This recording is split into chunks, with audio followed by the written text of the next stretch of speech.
Seattle Seahawks player Chad Wheeler nearly beat his black girlfriend to death, YouTubers rushed to make reaction videos and insist swirlers, which is a term to describe black women who date non-black men, took a hit.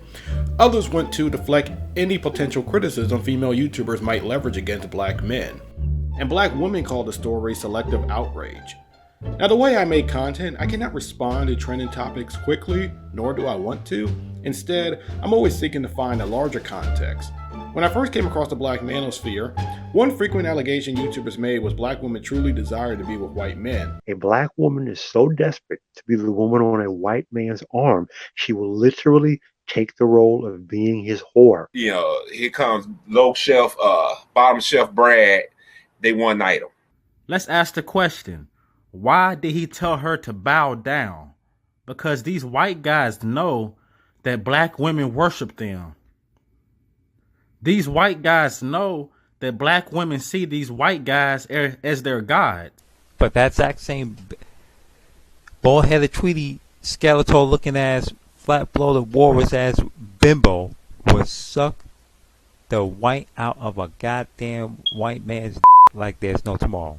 As a talking point I never encountered off of YouTube, it's an established fact that black women marry out at a low rate, and on dating sites they desire black men the most, despite men of all races and ethnicity least desiring them. But these men insist what they claim is factual, and if you disagree, then you are a simp. Furthermore, these men claim black women sleep with white men at a higher rate than black men do with white women. As asinine as these claims are, the mental gymnastics are mind-boggling. These same men condemn black women for dating out but encourage it for black men.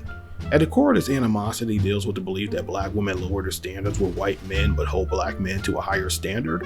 The manosphere believe that quote-unquote bottom of the barrel white men can get quote-unquote high quality black women with little to no effort. This is why for a black man has to be 6 foot, has to be wearing Jordans, your outfit has to be nice and all this other crap, but a white dude can be hooked on crack with Walmart clothes. He can ghetto gag your bitch. You're a crazy person.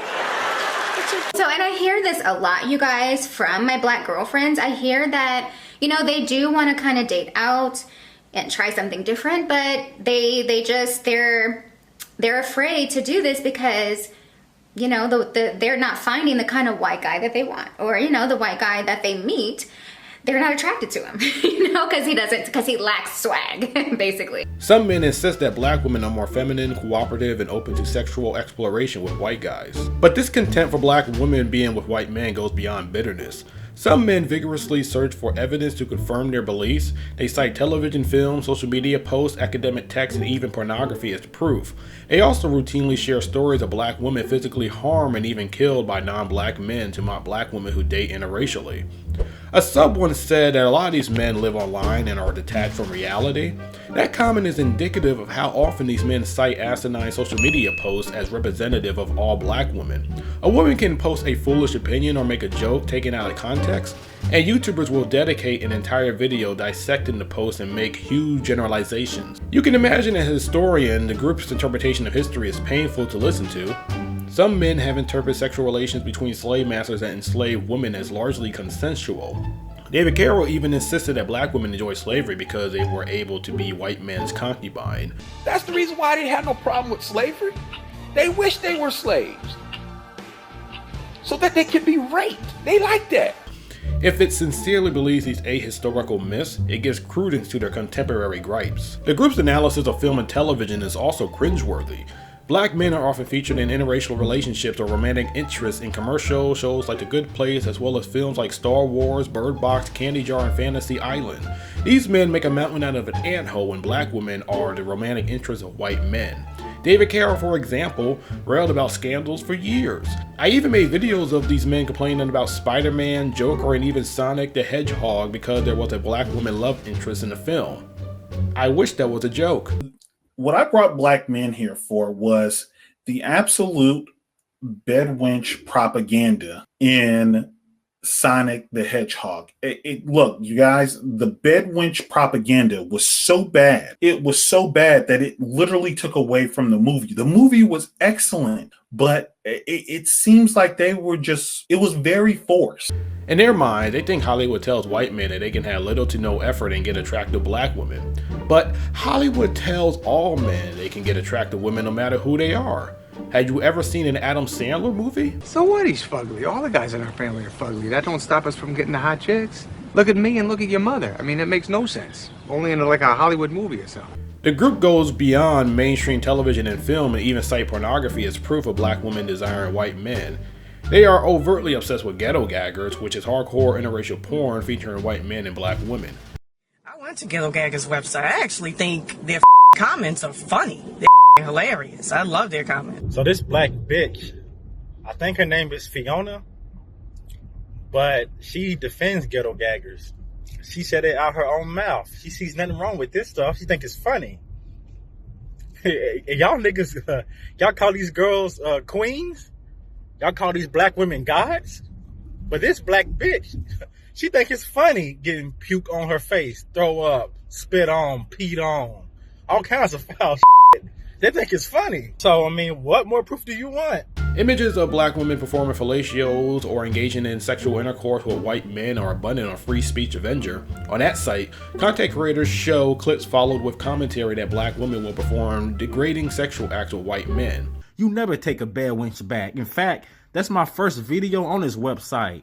Once these black women get them a zaddy, don't you ever take these women back, because they serve their role in the sex slave or race play fantasy. In one video that was on the site's homepage, Kid Organic shared a video of a white man defecating in a black woman's mouth and insisted the behavior was commonplace in those relationships. The criticism is quite hypocritical when you consider the fact that this same group gloats about interracial porn featuring black men as proof of black men's global desirability, and other men have made videos ridiculing white men's outrage about interracial porn between black men and white women. The most extreme example of this disdain for black women dating out are when men exploit trending news stories. Chad Willer is the most recent example, but I've encountered this with men who mock women allegedly infected with HIV by the DJ Jason Roger Poe. In many of these incidents, some men derive pleasure from watching videos of non-black men physically assaulting black women.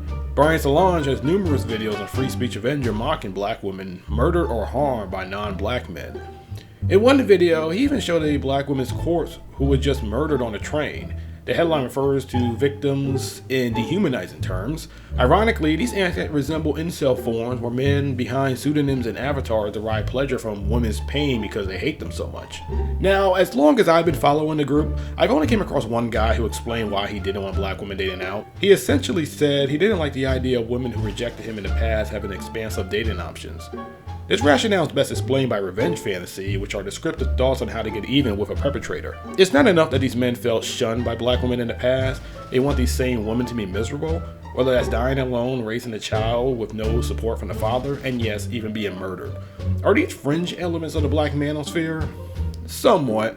It's just what you see on YouTube is a tame version.